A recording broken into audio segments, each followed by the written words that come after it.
Ladies and gentlemen, being now that it is 7 p.m., I'll call to order our Board of Selectmen meeting for Monday, December 18th, 2017. If we could all please stand for the Pledge of Allegiance. I pledge allegiance to the flag of the United States of America and to the republic for which it stands, one nation, under God, indivisible, with liberty and justice for all.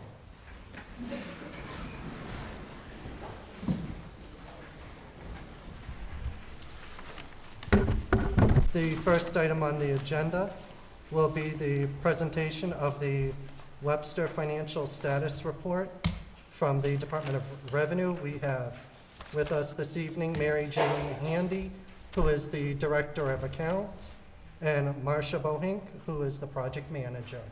So I'd invite them up. So I'd like to excuse Zach Blake. He also worked on this project, but he was unavailable to attend tonight due to some family issues. So, but thank you for attending.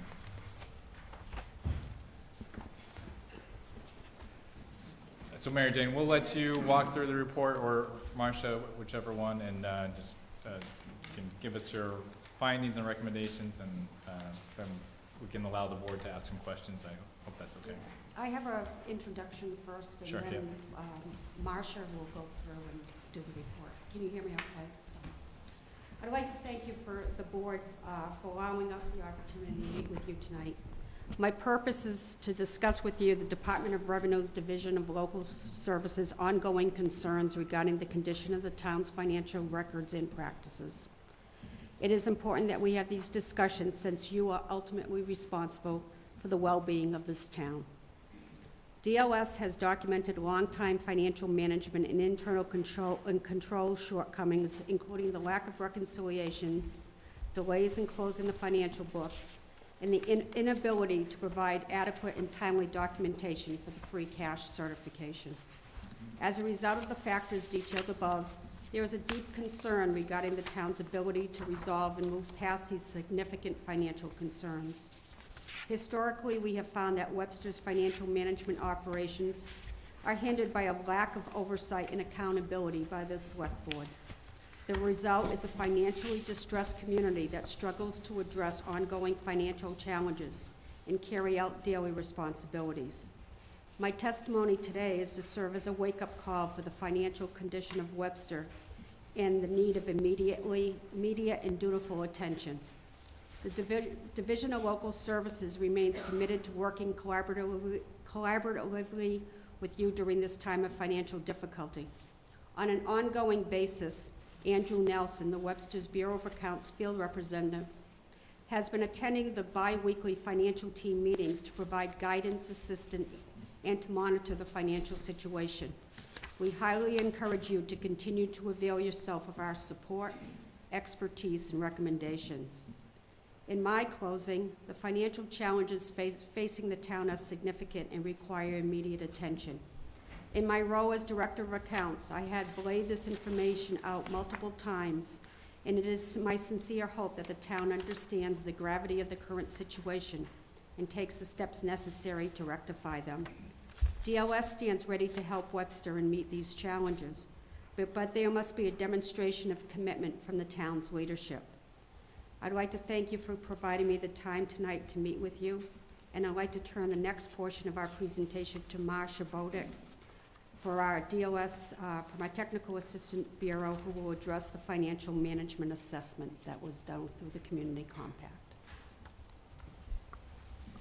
Thank you, MJ. Thank you, Board, for inviting us here, and the Town Administrator. We're happy to be here to present our report tonight. Again, I apologize for Zach Blake's absence. As Town Administrator said, he had a family emergency, but I have to give him the credit for most of the report. He worked very, very hard on it, and it's sad that he cannot be here tonight. As you may remember, the board applied for a community compact for a financial structure review. We first came out here in April to start that project. We met with the town administrator and several of your financial officials and your or your financial advisor for your bonding. So we had a well-represented team to work with to enter into this. We looked at the financial information that was available, and we were surprised at the financial information that was not available. If I can take you back to April, we walked in here, there were several accounts that were in deficit. The FY16 free cash had not been certified. There were concerns regarding the FY18 budget at that time, and the annual FY16 audit had not even begun. Moving forward to today, though, I would like to commend the board, the town administrator, and the financial officials for the progress that has been made to date. The FY16 free cash was certified. Unfortunately, it was over $4 million in the negative. Again, that was due to a lot of the capital projects deficits, specifically your elementary school. But after some hard work and some key borrowings, that was done in May. In October of this year, FY17 free cash was certified at a positive $2.6 million. And the good news with that is you were able to, at your October town meeting, actually appropriate the free cash to cover some of the deficits and to transfer money into the stabilization fund. Anytime you're able to do that, that's a good thing. A new independent auditor was engaged for the 2016 to take a fresh look at the books with fresh eyes. And although the management letter that came out of that audit was painful, with all the material weaknesses and significant deficiencies, and which is exactly what MJ's remarks were talking about, it's very important to heed the findings of that document to take the town forward. Most of the items outlined in that audit were also contained in our report. And I'm not going to go through each one of those, but I want to talk specifically about the 3 recommendations at the end of the report. The first one was under the Consolidated Finance Department. We look at the economic conditions of Webster, and it makes your annual budget process very difficult. There's a desire to maintain the services for your residents, your taxpayers, your businesses. Your residents are very happy to invest in the town, evidenced by the new library, by the police fire rescue station, and by all of the investment in the schools and the new elementary school. But with all of those projects, the finances need to be managed. Some of the history of managing the finances are property taxes outstanding that the collector and the accountant do not agree on, a self-insured trust fund that has not been properly managed for a number of years, cash reconciliations that were not regularly completed, cash flow has been an issue. Your vendor warrants were not timely funded, which means your vendors are not timely paid. Not funding the capital projects on a timely basis goes back to the FY16 free cash being so largely negative. Reporting to the state and federal agencies has been delayed. There's issues with that as far as with your bonding. If the reports are not made to the SEC timely, that could put the bond issue at risk. Not completing your Schedule A for the Department of Revenue timely puts state aid at risk. All of those factors. But to address that, we recommend a consolidated finance department. And with that, a streamlined reporting system where there's one person managing the department with appointing authority that leads to accountability and management of that. We typically well-managed or run finances have three things in common, and one of them is a structure where there is a manager that has that accountability, that does the appointments, that does the reviews, that can hold everybody accountable. To facilitate that, you need to go from elected positions to appointed, your treasurer, your collector, and your assessor. I know at your October meeting, you did take the vote, so very good. That's step one, and I believe it's going to be on your ballot in May to push that forward. A very, very important step. What this will do is give the town the opportunity to really recruit and attract very qualified individuals. You know, that's not a slight to the individuals that are in those positions right now, but as the positions become more technical, the rules are changing, the town is growing with all of your capital projects. There's truly a need for expertise in those positions. Another option to help manage the finance at some point might be a finance director, to add another layer of management and control over the finances. And generally, a town of this size, you would see the finance director having a dual role, either finance director, town accountant, or some places you see finance director, treasurer, finance director, treasurer, collector. Again, that would be a decision here. To make this work, we would see this operation being supported with financial policies. Some key policies that we like to see: capital planning, disbursements, grant management, reconciliations, revenue turnover, tax enforcement, year-end closing. We have a whole slew of policies. A lot of them of our core policies you can actually find on our Community Compact website if you would like to take a look at them.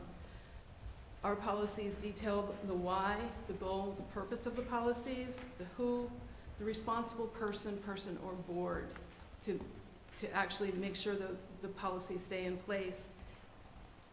And what is the policy trying to achieve? It gives the financial offices a framework to operate and management a tool to evaluate. The third piece of this consolidated finance structure is a team approach, including the finance officers, finance committee representative, a select board representative, a school business manager, or somebody from the school, just to facilitate open lines of communication when there's projects, so everybody is on the same page and everybody understands how the departments work together, that nobody is in a silo. Super, super important. Our second point is regarding the self-insurance trust fund. Two key items to consider: management and solvency. The trust requires constant oversight, continual monitoring of the balances and the activity. The treasurer has great responsibility to make sure that the balances are properly accounted for. And you need an annual audit, so you have another layer looking into that. Things that you'll lose sleep over is the escalating medical costs. Who knows where they're going or what's happening, and any kind of catastrophic loss will just throw the finances into disarray. So we recommend that Webster join the GIC or another premium-based insurance program. We know that the town administrator has been working on this. We commend his efforts, his analysis, and the time that he has put in, and we support him in that endeavor. And then the third piece deals with the retirement system. And I realize that the retirement system is administered by a separate autonomous board. The select board has one appointed member to that, but they stand on their own. But it's important for this board to look at this also, because the retirement appropriation is a very large percentage of your annual budget, and the retirement board and the town need to work together. So we feel it's important to weigh in on this issue. Currently, there are 105 retirement systems covering municipal employees that work for cities, towns, the state, and teachers. For various financial reasons, it's recommended that the smaller systems think about joining a county system to take advantage of professional resources as far as the daily administration, legal, and investment. Webster has less than 400 active and retired members, so we would consider this a smaller system that might consider accounting. But I realize giving up control of the local system is a big, big step. I was first an administrator and then on the board of a smaller system, and if somebody told me to go to the county system, I would have said no way. I liked having that local touch with the members being able to come into the local office to talk about retirement, to talk about disability. Just having it local I thought was very important. But one of the key things is the investments of the assets. There's where you need absolute professional guidance and help in doing that. And that's where it really has an effect on the town. Our recommendation is to seek going into the Pension Reserves Investment Trust Fund, or PRIT. Some of the obvious reasons are fees. Right now, Webster is paying on average of over 80 basis points for management and trust fees. PRIT is around 50 basis points. It's going to go up to probably 55 in the next year. But there's a 30-point basis swing that Webster is leaving on the table with the investments, everything else being equal. Unfortunately, everything else is not being equal. If you look at the last 5 years, PRIT has outperformed 4 of them.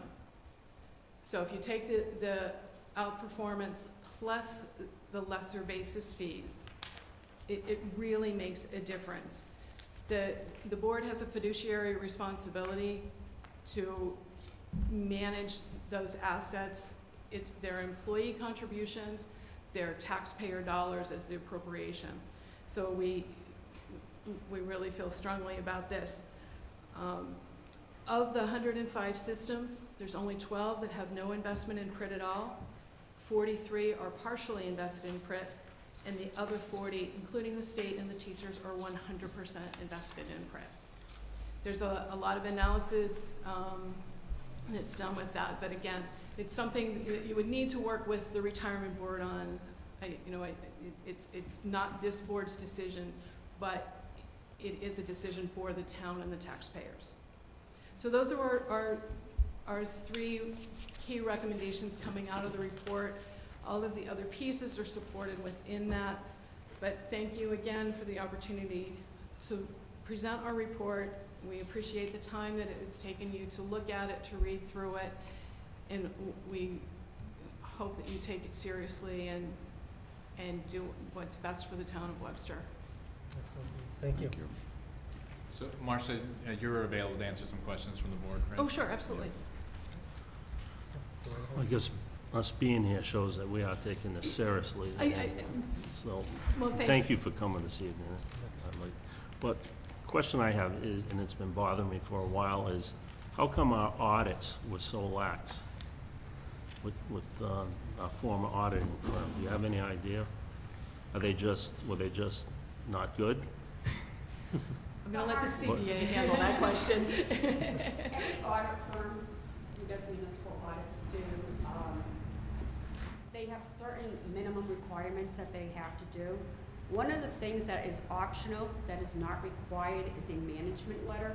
However, from my personal view, is a management letter is a critical component of going through and giving you as Board of Selectmen recommendations in how to go through and strengthen your internal controls.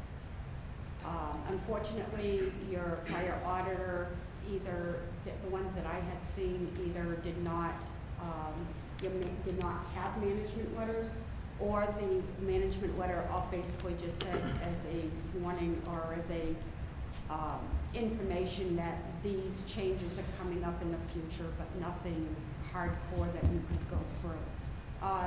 It's a style, because it's not a required report, there's a style from different audit firms. And also, for an audit firm to go through and do that report and to write it, it costs them money. Not all CPA firms go through and do management letters. One of the things when I met with Doug back in April, I said that if you're going to look for a new auditor, please make sure they do a management letter, because that's the only way you're gonna know that, you know, what is going on and what you need to strengthen your controls or what is lax. Yeah, if I recall, I think most years we had a management letter, but they were, It was the same thing every year. Through the chair, I actually went back and looked at the 2013 to 2015 management letters from the prior auditor. A couple of things, you get what you pay for, I guess in this case. I counted on average 7 management letter comments, maybe 2 or 3 new comments per year. The rest were recurring comments. And I don't say this as a way of saying, it's an excuse for this board, but it does kind of go into that, you don't know the soup is bad if no one tells you. So in this case, no one told us the soup was bad, and that's not an excuse, but it didn't appear as though things was bad. Now, when you get Rosselli and Clark come in here with, I think they had 23 management letters, 3 material weaknesses, 1, I sound like partridge in a pear tree, 1 significant deficiency, frankly, it was shocking to me. But that I think, more than anything else, was the wake-up call. One of the things I did is, I've only been in this position for 2 years, and a lot of the CPA firms I know. I had prior municipal experience.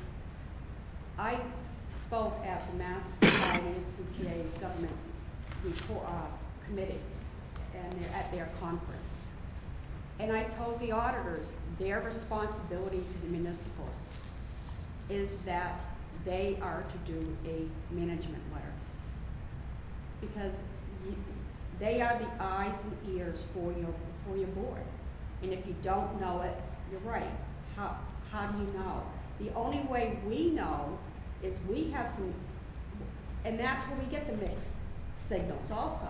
You get a management letter that goes through, or a report that said there's no problems at all, but what we're seeing when we do our free cash certification is very different.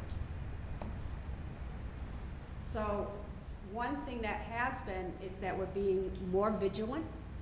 We're being through the community compact. We're making sure people are aware of any deficiencies. And again, we're going through with the auditors saying, this doesn't make sense. I'm not bashful. I'll pick up the phone and tell the audit firm what we're seeing and what you're telling us, 2 different things. Well, I hope that call was made. I expect that call was made in this case, because we didn't get, I think, what we paid for in that sense. I question what kind of peer review was done on the company that did our auditing, and hopefully that's raised red flags, with the DOR as well. I am on the local committee for the Mass Society of CPA Government and Audit. Well, it's called now State and Local Government Committee. I do make points to that at that committee. I attend the monthly meetings, and I do tell them that what we're seeing is, if we have an issue, I'm very vocal about it. And you're right, you go through, and I read those audit reports also, and that is not what we saw. One of the best practices that we always talk about is for communities every at least 5 years to look at a different auditor, or at least if you like the firm you're with, to have a different managing partner do the audit, just to get some fresh eyes and a fresh perspective. I think sometimes after several years, the auditors get a little complacent. They become friends with the community, and you may not get the same results. So just as a best practice, to actually go out to bid for audit services. Usually the contracts are 3 years, but within the 5 to 7 year range, take a look. It was my understanding that there actually is a rotation requirement. I am a CPA as well by trade and worked in public accounting, and I would think that there would be a rotation requirement after 5 years, is there not? No, there's not. Under Massachusetts procurement law, they're exempt. Interesting. Not in the corporate world. Yeah. I had another question on the retirement. We talked about 30 basis points that we're paying more than what we probably should be. Can you explain approximately how much in dollars that is, as far as the basis points or? Well, a basis point is 0.1%. So in the back of the report, we did a quick analysis of a hypothetical over the past 5 years, that if you look at the top, page 14, the top piece is your actual experience that the system returned. There's the rate of return, the expense ratio, and then the net percentage of return. We ran those same numbers using a system that was fully invested in PRIT of about the same size and the same activity, which is important because, as you know, you gain or lose on your investments based on what's in there. We took the PRIT return and the PRIT expense ratios for those same 5 years. The ending balance is over those 5 years, everything being equal, the retirement system would have approximately another $500,000 in it. And it was, some of that is investment return, but a good percentage of that is the fees.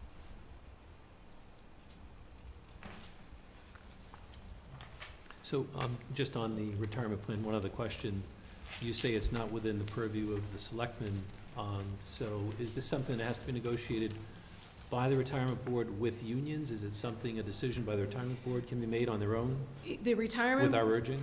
the retirement board, it's their decision, it's by their vote. So, and you do have a representative on that board.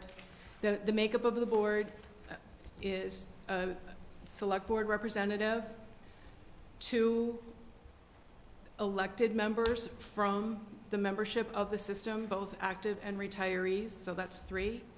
The retirement board then appoints a member, and then your 5th member is your financial official, generally your town accountant as ex officio. And it's those 5 people that make that decision, make that vote. Through the chair, I actually had a few questions, one more on the guidelines and 3 or 4 with regards to the individual comments, but sticking with the guidelines and the consolidated financial management, obviously you're aware that the town, you mentioned the town took the vote, and it's going to be on the ballot with regards to assessor, collector, and treasurer. A question had come up at our town meeting with regards to the town accountant position, could not be included in the charter because it was never part of the discussion. But I want to raise one question, which is a little bit more of an internal audit / segregation of duties question. If you in fact have the town accountant appointed by the town administrator, does that not hurt your internal control a bit? Because the town accountant, and I'm not talking about our town accountant here, I'm talking about a hypothetical town accountant, town administrator and town accountant. Who does the town accountant then go to? If there is something wrong, you know, how does the town accountant then whistleblow or talk to who? Because their boss is the town administrator. So the auditor in me says it's a good segregation of duties to have the town accountant appointed and reporting to the Board of Selectmen. On the other hand, maybe it doesn't have to be appointed by, but at a minimum, there's got to be that dashed line, the ability for the town accountant to come to and around the chain of command, in this case, to the Board of Selectmen. It's not any different than your school business manager reporting to the superintendent of schools and then dotted line to the school committee. One thing that happens is you have to remember, as Board of Selectmen, you don't know, the town accountant currently, because it is reports to the Board of Selectmen, there is no oversight by the Board of Selectmen on her duties. There should be, I guess, but there is, yes. Am I correct or? Oh, since I've been elected, we didn't have a permanent town administrator for 18 Right. months. Right. We have had one for 12 months. I would have assumed previous boards would have had that relationship can report through dashed line through the town administrator. But there's Even though there no, was even though there was a full line, a solid line to the board. but is there any reporting that, from the Board of Selectmen, that they know that, you know, right now, to be honest with you, do you know, because the town accountant reports to the Board of Selectmen, do you know if the cash on the treasurer's side is reconciled to the general ledger? Do you know if the collector's records are reconciled to the general ledger? I only know to the extent I do watch the Finance Committee meeting. And it's interesting that the Finance Committee meeting, Doug does give a report to the Finance Committee regarding the budget, and I actually went and listened to it again last night, and I think that's something that, whether we have Doug or whether we have the town accountant do it, I agree with you that something should be done. Yeah. But that's the budget. I'm talking about the day-to-day activities, such as the A monthly monthly report. cash rec. A monthly report. report. Mhm. And I would add, it wouldn't be any different than, say, if the police chief reports directly to me. If he had an issue and with the way I was handling something and didn't agree with the way I was doing it, he'd have the opportunity to come directly to the board, just as an appointed town accountant would, or the fire chief, or any other department head. I think so long as we have that ability, Mhm. you know, to have that go around. The problem now is one of the charter rule, and whether or not this can be put on a vote without having to wait 10 more years. The typical structure we see is that the town accountant does report to the town administrator or the town manager with the obvious oversight of the Board of Selectmen. And is that, you said report to as opposed to Oh, charter? An appointed by and report Okay, to. is Yes. appointed by, Mhm. thank you. Yes. The ones we see when they report to the Board of Selectmen and are appointed by the Board of Selectmen are usually the towns that do not have administrators. There's still a lot of towns smaller towns. I think this is one of those things over time, as Webster got larger, it was just one of those, things that sometimes change is hard for people. Well, I think we've had a 17-year town accountant and a 30-something-year town accountant Yeah. prior to Ms. Leduc. Yeah. I have several other questions, but I don't want to steal Right ahead. all the time. With regards to the individual comments on the Park Ave school project, I noticed in reading that we seem to be getting held hostage, and maybe this is something for the school committee, but it certainly is affecting the town, by a vendor who disagrees with how much is owed to that vendor. And we're not able to, and apparently the school isn't able to reconcile the amount of money, so the town is being held hostage, to the tune of $2.9 million. And then there was another comment about a $4,442 amount that the town hasn't provided some whatever detail information, and we're being held back $350,000, or we might lose $350,000. How do we resolve those? Well, what I did prior to coming to DOR, I was a school business manager and had completed was working on the completion of a school project. When I asked MSBA for a copy of the file, of disbursement file, and that 300, if I remember correctly, it's about $300,000. $350,000. $350,000 of bills. I went through all the expenditures, and they were marked by MSBA that they were ineligible because there was no supporting documentation provided. So I reached out to the Yeah. owner's project manager, project and he has provided that documentation now to the MSBA. However, since we were at the final stages, Right. they said they're not going to issue that reimbursement until the whole project has been completed. But at least they were done. Again, not to pat myself on the back or anything, but I looked at the file, and I said, why are all these ineligible? And I saw that it says, and what I'm seeing is actually what the owner project manager and other people who are managing the project were seeing, that there was no supporting documentation provided. MSBA is not going to pay you a reimbursement on a bill if there's no supporting documentation. And that's And, certainly and that's the- what it was, and it took me maybe 20 minutes to discover that, at most. Yes, you have a problem with this invoice that is being, or this claim The that's ledge being, work. for the ledge. Somebody's gonna go through, you're now here. At some point, somebody's gonna move. Agreed. I mean, the difference is between 200,000 and 500,000, but for the town, it's $2.9 million that we haven't been Right, reimbursed. because they will, the MSBA, till everything is worked out and there's no additional claims, will not release the final But payment. the dilemma on that is the vendor, if they're gonna stick to their guns, they want the 500, will never get to 350. And they're literally holding the town hostage. I'm wondering, I don't know what the negotiations are, and I don't know if it's Yeah. the owner project manager will go through. I mean, at some point, somebody's gotta go through and say, okay, we need to, because it's costing legal for both. And at some point, you're gonna say, we just need to get through this, go through, take our lumps, both sides, take some lumps and go on. Yeah, and actually on Friday, our attorney had a meeting and they're entering another round of mediation, so hopefully we get to that point where we can meet somewhere where everyone can be not happy, but at least satisfied. The other thing it's costing you too is in borrowing.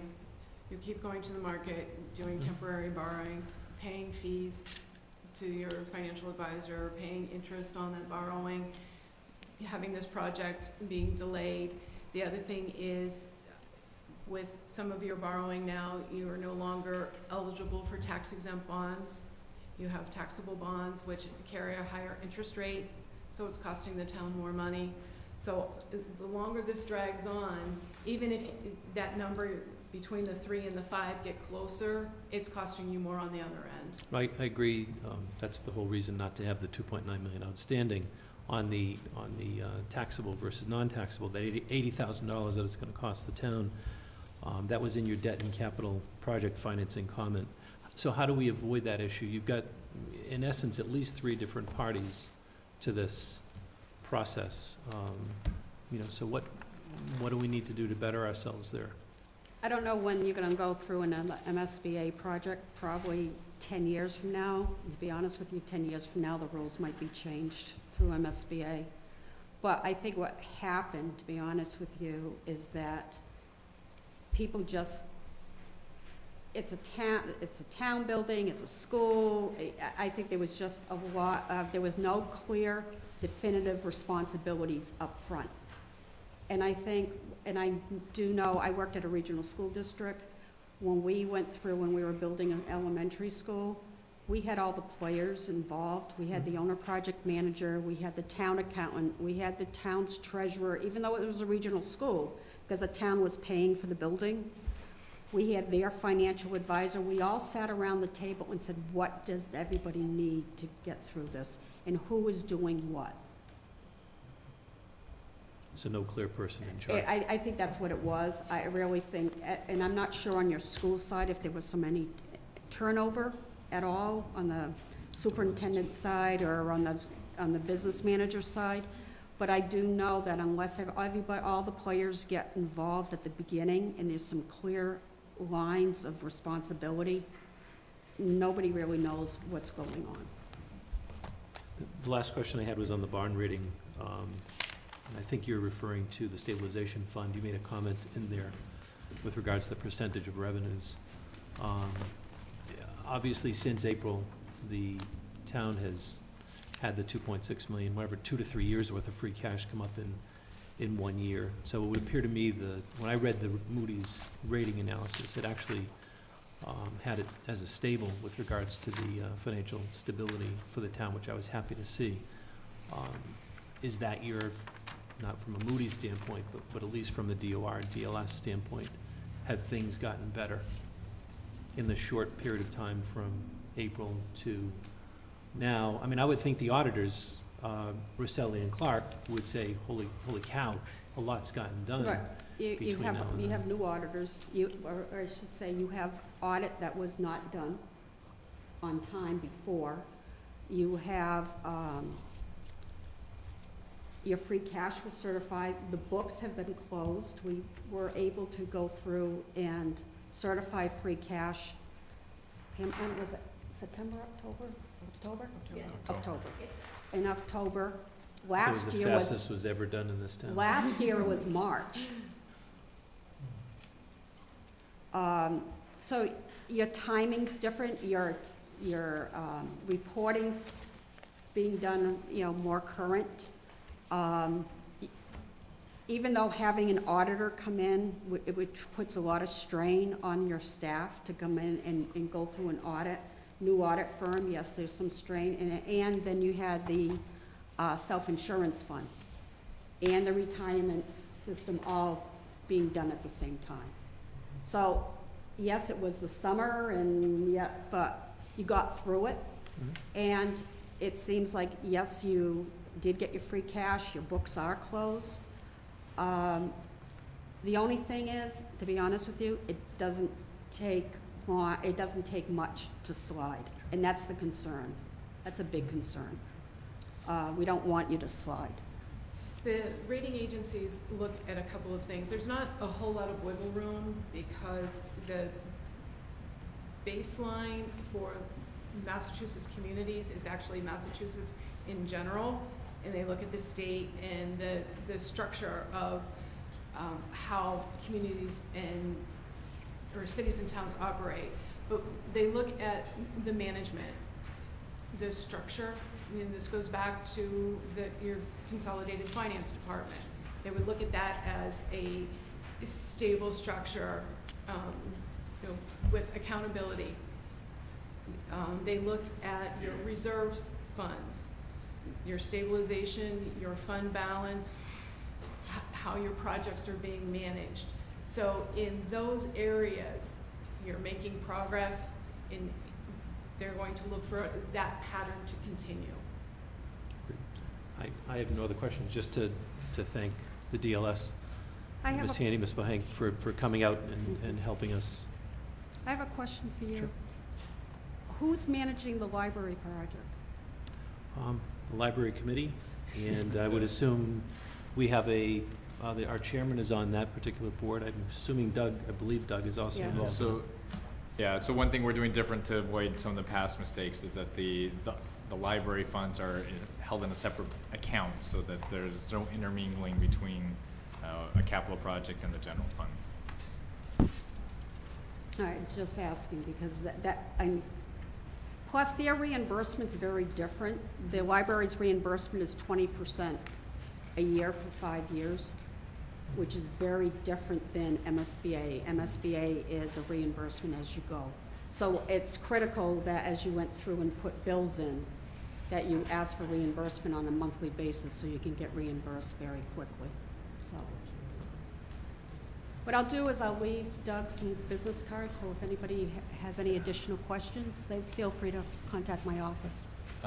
Mary Jane, before you go, You're not out of here yet. well, just you recommended looking at the GIC, which we've been doing, and right now they're out to bid for all their health insurance plans. You don't have any insight of what they're potentially coming back with, because looking at the analysis, it would be very financially advantageous for the town to move to the GIC. I mean, it may not be. The employees might disagree, but as far as potential savings, it's worth looking at. Change is hard. I mean, one thing, and the hardest thing I did go through and go from being self-insured at a school district to GIC, except we had the state had taken us over for fiscal stability before I got there. The one thing that's hard is if people are not used to deductibles, in real life, in private business, everybody has deductibles. Municipal employees are not used to having, Yeah, Yes, co-pays, but not deductibles. right. And the collective bargaining, if you belong to GIC, they actually lose, going through and negotiating the difference in the co-pays. You're not helping us with our negotiations. No, I know, but it's a hard change. It's a change for everybody. And, however, in the converse, is it's very hard for a municipality to be able to maintain that level of insurance, because it's almost impossible nowadays. I think, sorry, again, through the chair, the thing that surprised me the most when Rosselli and Clark came and presented was the complexity in the the municipal government side with regards to how you handle a health insurance trust. I've done one for 10 years at my previous company, and it goes beyond complexity, I would say. It's, again, not an excuse, but I think we had to pay another $20,000 or $25,000 to go back and redo 8 or 9 years. Fortunately, in the end, it was a $300,000 issue, maybe a little more, not a $3 million issue. So lucky or good. You were turned out for the fortunate. better. I'm sorry, I may have the numbers wrong, I can see. You were fortunate, because when Rosselli and Clark called me, we were getting, we're getting sort of sticker shocked here, and we're going through and had some discussions about what the numbers looked like, and face value, it had a whole different, it showed a whole different deficit in that fund than what ended up. I had a full head of hair before Doug mentioned the initial number to me, and I'm glad it ended up where it ended up. But first of all, I would like to thank all of you for going through and supporting, for Doug with what needed to be done to get through to this point. Yes, you've had some pains in the last year or the last few years, and we want to see you continue to go through and be on the right side. And I don't want to come here, Stay on the right side. yeah. Doug, just I guess the question for the town administrator, has this been reviewed by the town department heads? It's been given to the finance financial staff. Oh, thank you. Any other questions or comments from the board members? Thank you so much. Thank you. Mary Jane, Marcia, thank you. Good night. Happy holidays. Thank you. Nice meeting you. We don't want to have insurance.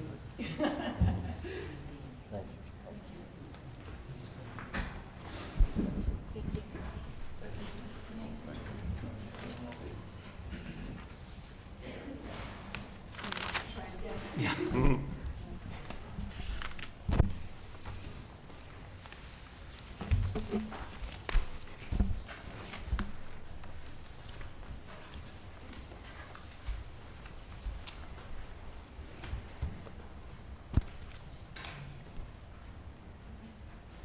The next item on the agenda is the discussion and vote on the renewal or non-renewal of the town accountant's contract.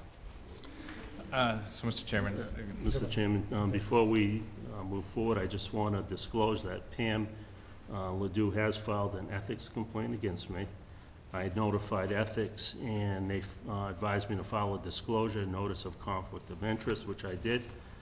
And they wanted me to announce that I'll make an objective and fair decision based on the facts and recommendations of parties that are familiar with the town accountant's work and performance. And this will be on file at the town clerk's office. You go ahead. Yeah, so, as you mentioned, the discussion of the renewal or non-renewal of the town accountant's contract is on the agenda. I've asked legal counsel to attend the meeting. He's on his way. He said he'll be here in about 5 minutes.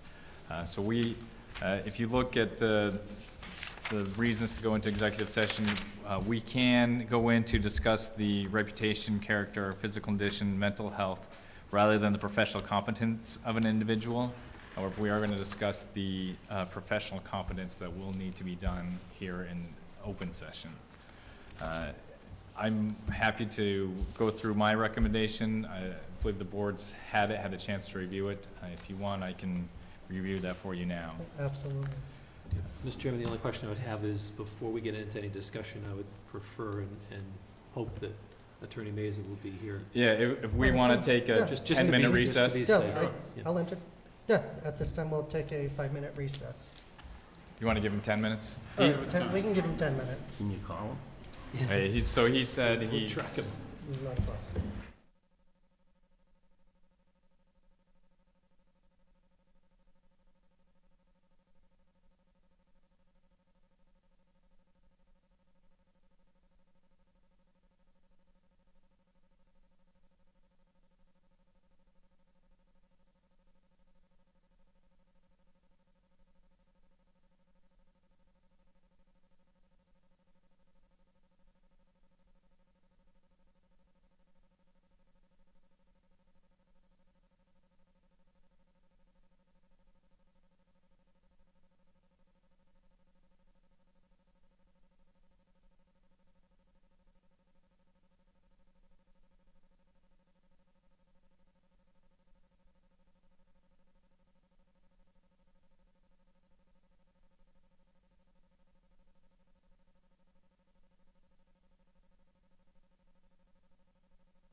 Being now that it is 7:58 PM, I'll bring the Board of Selectmen's meeting back into session. And the item on the agenda is the discussion and the vote of the renewal, non-renewal of the town accountant's contract. Thank you. So we appreciate Attorney Brian Mazur being here. He's the town's legal counsel. I was about to go into my recommendation. I'm recommending that the board not renew the town accountant's contract. And I'll give you a few of the reasons why I'm suggesting this. First is the DOR reported that there was significant issues with the Park Ave Elementary School borrowing. We borrowed $10 million, but not the remainder of the amount to complete the project. It is under state statute the town accountant's responsibility to make sure that there is funds available for payment. So that did not happen. We spent in excess of approximately over $4 million. Because of that, those have now become taxable, and we heard before from the auditor that when they become taxable, it's about 200 basis points more than if they were tax exempt.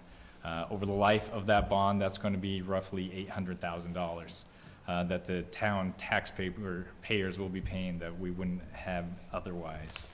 One of the other issues that they brought up, we talked about the health claims trust fund. So health insurance and the trust is the responsibility of the treasurer's office, and the management of that should be within that office. However, and then the Acton Town accountant was in the role of the Acton Town administrator.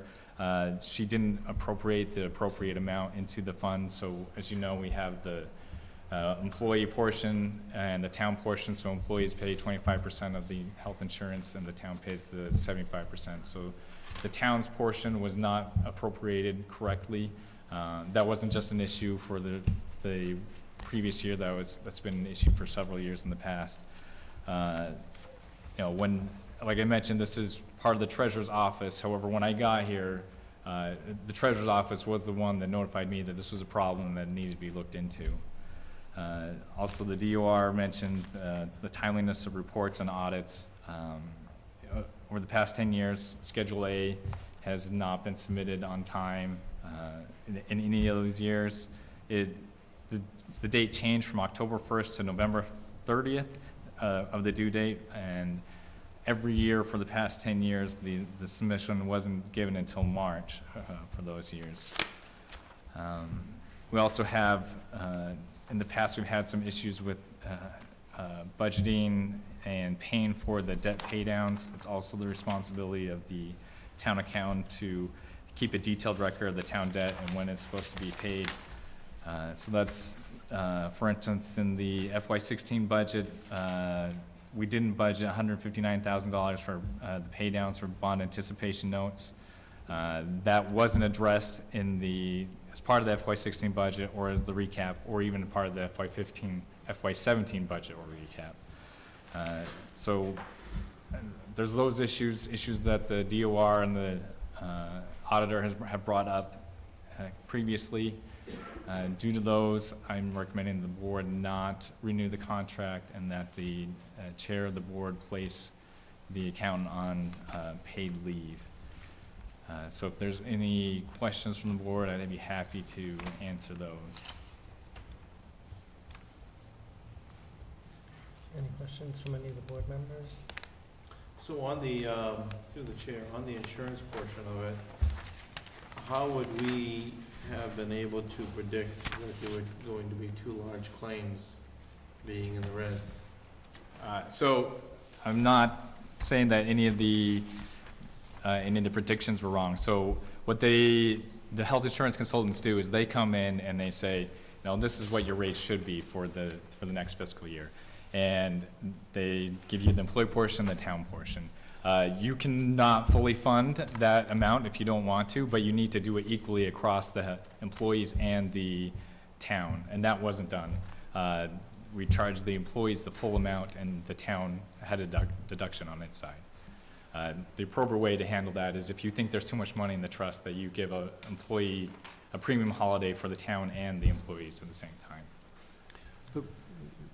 Mr. Bork, with regard to a claim, so I would think that we've had specific stop-loss coverage that would cover a large claim that's been within the fund for quite a while. Right, yeah, so we have stop loss to cover large claims, and we get lots of money back from those stop losses. And very much to our advantage is that if we didn't have those, we would have been in a much more difficult situation with the health trust. And secondly, on Schedule A, it's my understanding that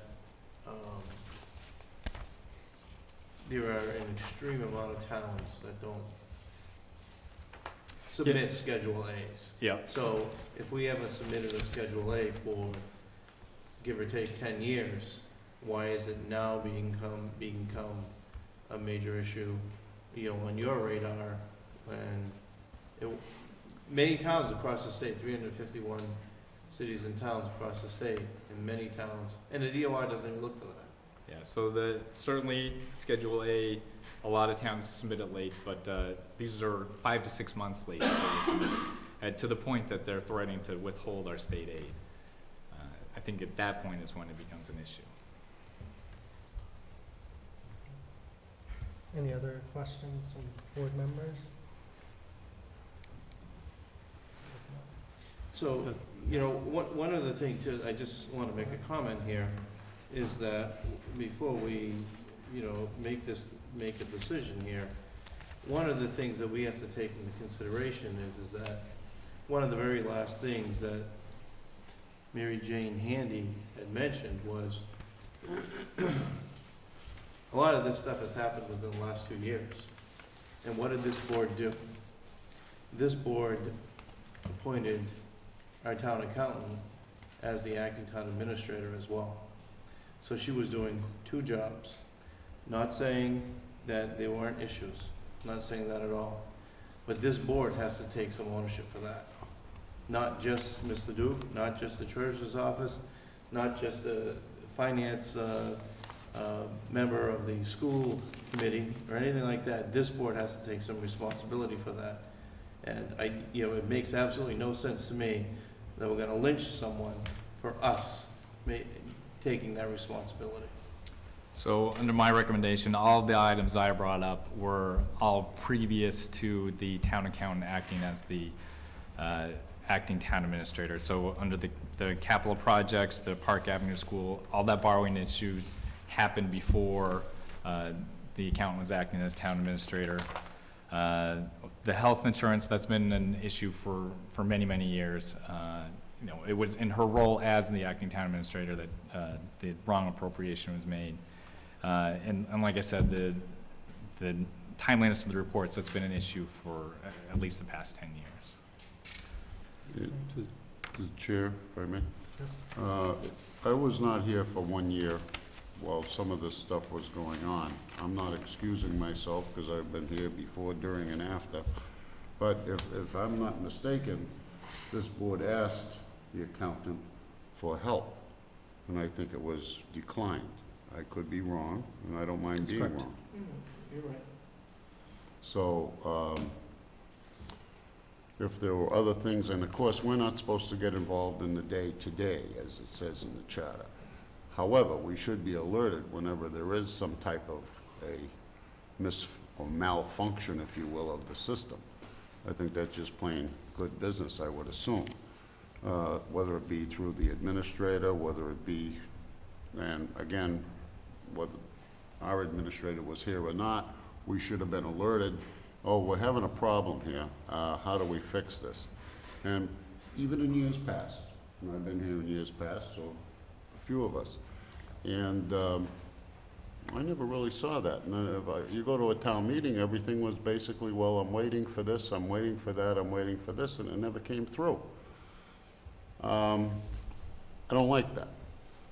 Be honest, be transparent. That's what we've been hearing the last couple of years, is transparency on different financial issues, and I don't think we will be, it hasn't happened, maybe just recently. It's starting to happen, and now it's all full-blown. And just as a matter of thought, how close would we have come to, say, the state coming in and basically taking us over?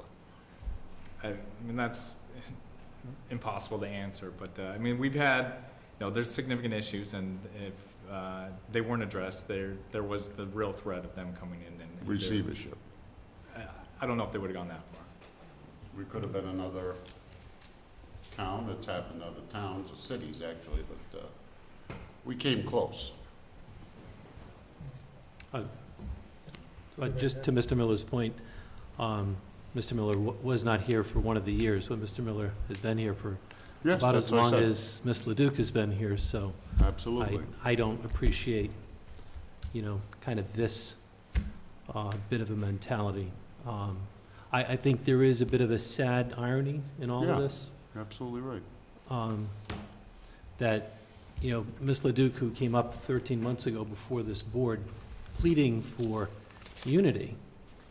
And now what's happened is, I think Mr. Bork mentioning there were some problems, and I think those, got exacerbated, they got worse, because I do believe that I had said in the past, I personally feel badly that I didn't force upon Ms. Leduc additional help, despite Pam saying I didn't need the help.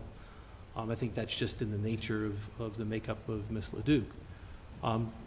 That's still, I believe my fault. I still think that's part of the fault of the Board of Selectmen. But there have been things that have been brewing apparently for several years.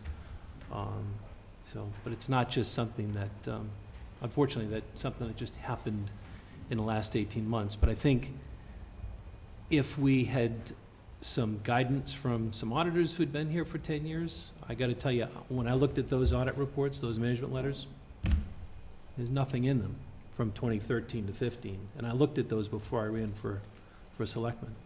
So to see the Rosselli-Clark management letter was a bombshell, to me. So, that's... No, I, if I may, I'm sorry, Mr. Chairman. I totally agree to a point. Even, I believe I'm going to say at least 15 years ago, I went into the DOR in Boston with an interim administrator at that time. And they had a list, a laundry list, if you will, of different things. I think little by little we accomplished some of them. And there were just some other deals, I believe, came down to appointments versus elected officials. I think that's the only thing with it. Every year, I think, Mr. Becker, if we will, I think we chipped away at about 2 or 3 or 4 different items on a list of, say, 10, 12 items. From the DOR, not the auditors, but... Yeah, again, through the chair, Mr. Miller, I agree. I actually read the 2004 Division of Local Services report, and there were 35 recommendations. So I actually was going to ask the DLS, if we've gone from 35 recommendations down to 7 or 8, doesn't that show some kind of improvement? But there has been a marked improvement in what has happened here since 2004. I would hope, I think I got some recognition of that from Ms. Handy and Ms. Pohank, but I really wished I would have asked that question. Just based on sheer numbers alone, from 2004, things seem to have gotten much better. So. Then Pam, did you have something that you wanted to say? I saw you Yeah, raise it. Steve. Yeah, absolutely, go right ahead. Dan, you want to come to it?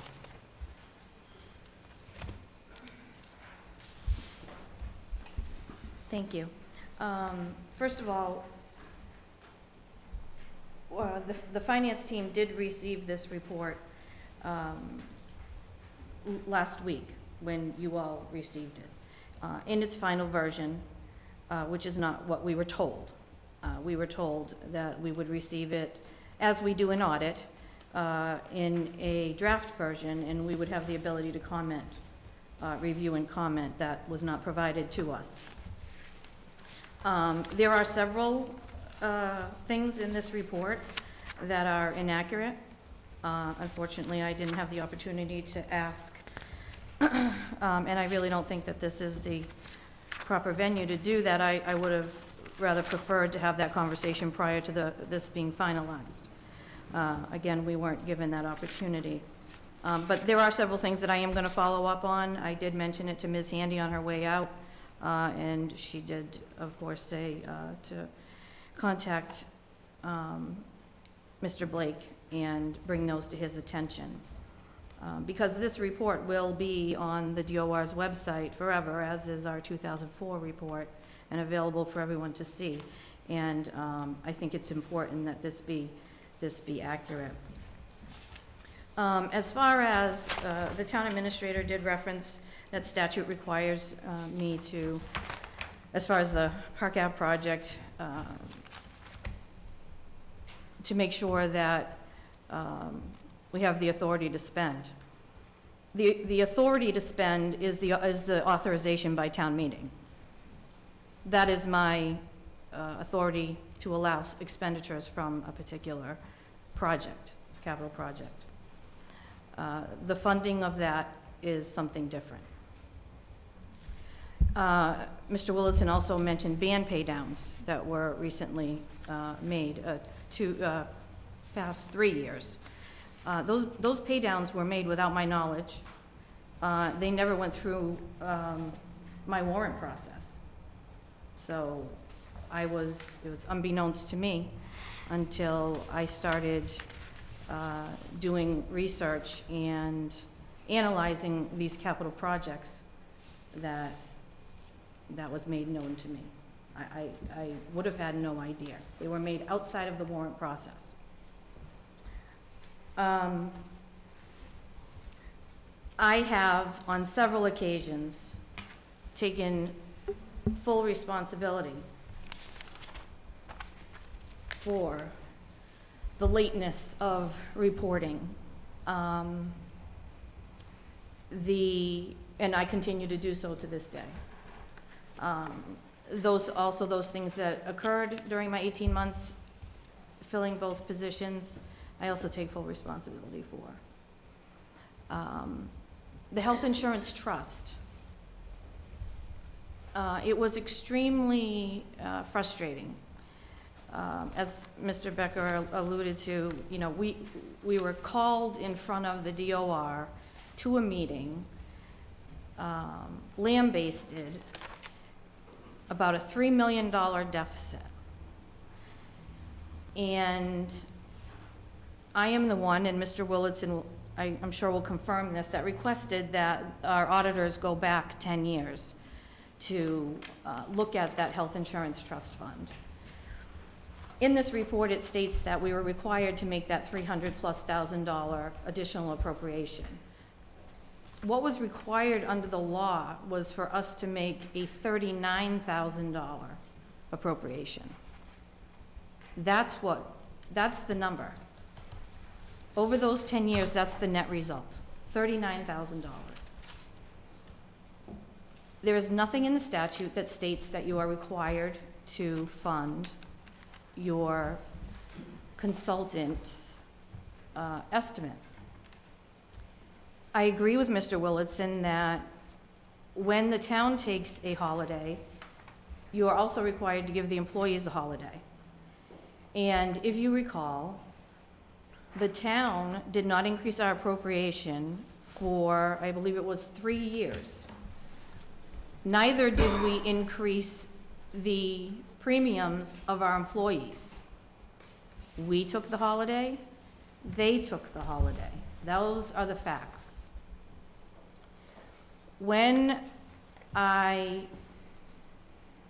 added, for the FY17 budget that I was responsible for, I added $500,000 to the health insurance appropriation. That was calculated to 15%. I increased the employee premiums 15% also that year. That is a fact.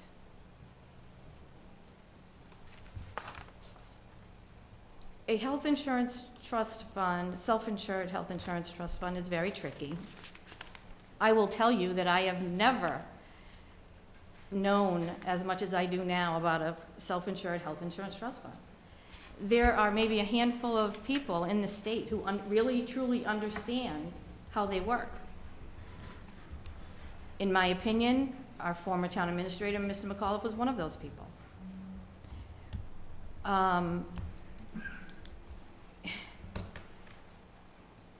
I am not going to argue or be belligerent or anything like that. I understand all of this. I understand this process.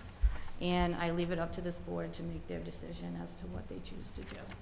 So, thank you. So, Mr. Chair, to address some of those points that the town accountant brought up, so certainly it is the town accountant's responsibility to make sure that their funding exists for each payment. If you look at, what the DOR provides in Mass General Law, Chapter 41, Section 58, it makes it clear that it is the accountant's responsibility.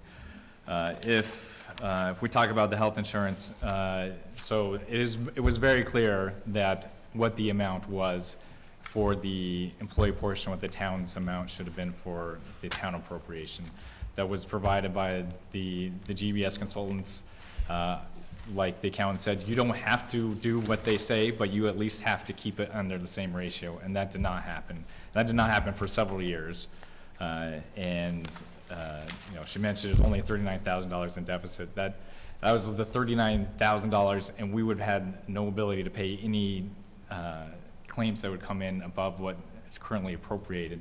If we were to have it at the recommended amount, we should have $1.3 million in this. So if technically we're $1.340,000 underfunded in that account.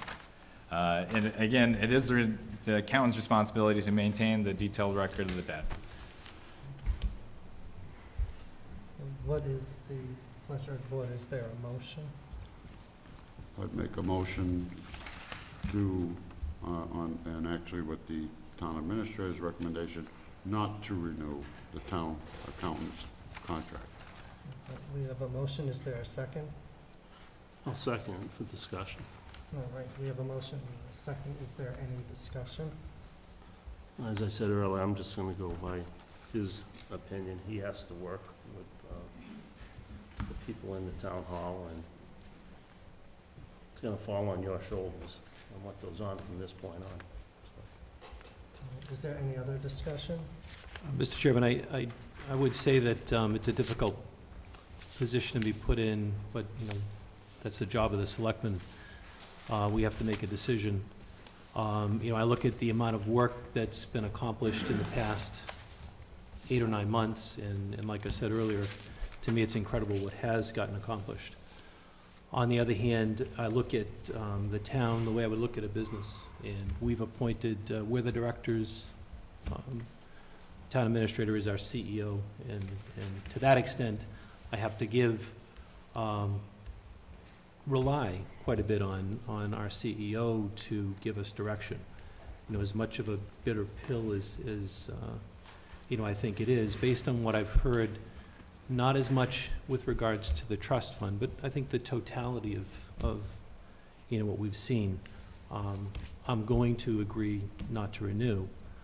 But what I don't want to see get lost in all this is those 17 to 18 months that PM stepped up and did a lot of work, and I think everyone on this board agrees that a lot was accomplished in that time, somewhat to the detriment of the work that was in the town accountant's office. So some of the things that I recall were the settlement of the 3 union contracts, which were, had to get settled. I remember the code red going out. I remember the work being done on the Head Start, the work, also being done in the water treatment facility and pushing that through. So, and in addition to all that, the work that, PM has accomplished since 2004 or so, when she first started.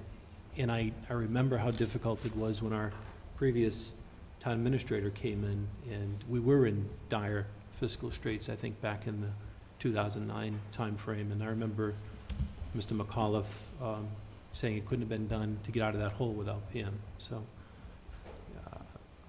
we have a tough decision. I have a difficult personal decision, and I have told you what that's going to be, but I just want to end by saying thank you to PM for all your hard work that you've given the town.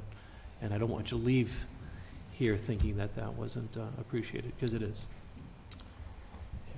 And, I certainly think that my recommendation is, I feel very strongly about it, but, I'd also like to point out that the town accountant hasn't done anything illegal or wrong like that, and for the past 18 years, she has worked very hard for the community. So I also like to point out, I did recommend that we place the accountant on paid leave for the remainder of the contract, and I was wondering if you'd like to adjust your amendment, your motion. I'll adjust my amendment. That should be placed on paid administrative leave. So, To amend it, through the chair, Yes. for effective discussion, immediately. if she is put on paid leave, one of your comments in there is that she should be available for phone calls. No, she shouldn't be available for phone calls.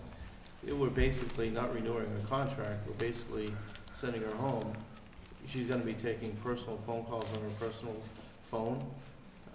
How does that work? Yeah. Basically, you're telling someone to, we're basically telling someone to go on your way, and then you wanna make her. So she's still being, Can I finish? yes? She's gonna avail herself to, now we have questions, and we have to call her, and we're letting her work out her contract. How does that work? Yeah, so she's going to be paid through the remainder of her contract. Part of her contract is she gets a cell phone stipend, so I think it is appropriate that she remains available to answer phone calls. I think it's ridiculous. Certainly, we don't intend to call her a lot. We would look to minimize that as much as possible. It's in this, Doug, though. It's in what you want to have happen. I think she should be available to answer calls. I disagree. Yeah, Mr. Chairman, although Yeah, I absolutely. understand where Mr. Bork is coming from, I think Pam is a professional, and Pam would do everything she could to help the town out. If we had any questions on something, I would think Pam would be ready, willing, and able as the professional that she's shown to be, as unpleasant as that might be. The only question I would have on the motion is, can we say somewhere in there that it's a non-disciplinary? Because this isn't a disciplinary It's thing. This just is not a renewal, that's all. Right, yeah, so, non-disciplinary. yeah, we can certainly make that clear that the paid leave is for non-disciplinary reasons. Absolutely. Can I- Yeah. Are we going to be going into executive session after this to discuss the details? I don't believe there's a need to, so we'll, Okay, then I have a few more questions. it's up to the chair. I have no objection. Just regarding this process. So the vote of the board, as I understand it, will be that I am being non-renewed as of July 23rd, 24th, whatever it is, 2018. I am being placed on paid administrative leave effective tomorrow, today, through July 23rd, 2018. Correct. And the other provisions, buyout provisions of my contract will be enforced? Yeah, right, so if you're referring to the Sick sick leave, buyout, vacation? I don't see any reason why, I think the town is obligated to fulfill that contractual obligation. And vacation? My other question is the 3 weeks vacation that I am not allowed to take this year, the balance of my vacation time this year? So, I mean, if you've earned the vacation, then you will be paid the vacation time. Okay. Yeah, I mean. Well, I'm just, but yes, yeah, legality, you're here for legal. And I can have all of this in writing? Yes? Yeah. Absolutely. Those are my questions. Thank you very much. All right. Any other discussion? If not, Jen, will you poll the board? just want to make sure that motion included the I didn't hear someone amend the motion. I'll put that in for the motion also non-disciplinary. on non-disciplinary. Thank you. If that's okay. Selectman Bork, No. Selectman Miller, Yes. Selectman Dovgevich. Yes. Selectman Becker, Yes. Chairman Jolda. Yes.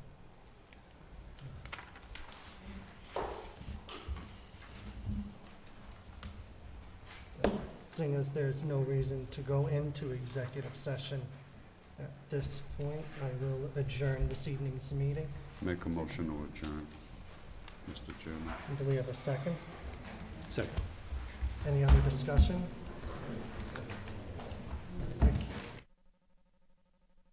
Selectman Bork? No. Selectman Miller? Yes. Selectman Dovgevich? Yes. Selectman Becker? Yes. Chairman Jolda? Yes.